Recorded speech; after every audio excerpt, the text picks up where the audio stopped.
हुजूर को दफन करके लौटे, तदफीन से फारुग हुए, कब्र मुबारक में उतारा, हुक्म पूरा किया।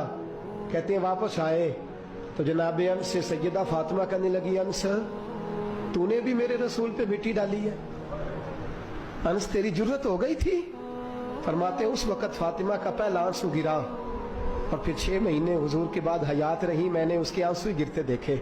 लोग सो जाते, वो हुजूर के रोज़े पे जाके बैठ जाती।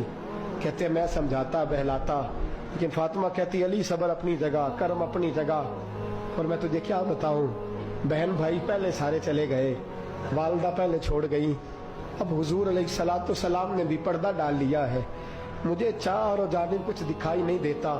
कहते 6वां महीना था हुजूर के विसाल को। एक दिन मुस्कुराती हुई फातिमा घर आई रोजे से रात को बच्चों के साथ, तो शेर खुदा कहने लगे, मैंने कहा फातिमा बड़े दिनों के बाद मुस्कुराते देखा, क्या बात है? तो कहने लगी अली आज मेरी आंख लग गई थी, मुझे हुजूर ख्वाब में मिले हैं, तो मुझे हुजूर ने कहा तू रोती क्यों है?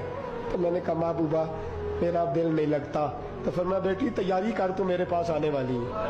हजरत अली फरमाते बस फातिमा बीमार हुई, चंद दिन गुजरे तो मुझे बुलाया और कहने लगे अली वक्त जाने का आ गया है, ये अली के घर की है इज्जत अली से सुनते, नबी के घर की है इज्जत नबी से सुनते, वो जिसने मुअज़्ज़ज़ किया घराने को, हुसैन पाल के जिसने दिया जमाने को, जाने का वक्त आ गया है अली।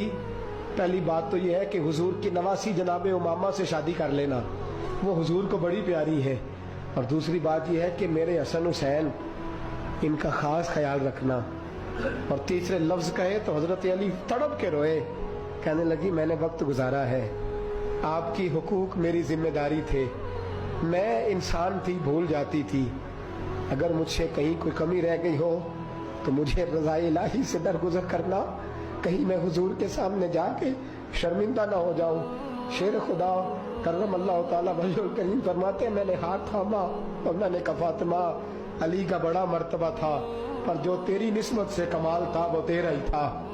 तू कैसी बात करती है, तूने तो हद कर दी, शहजादी हो के मेरे घर में खादिमों की तरह रही।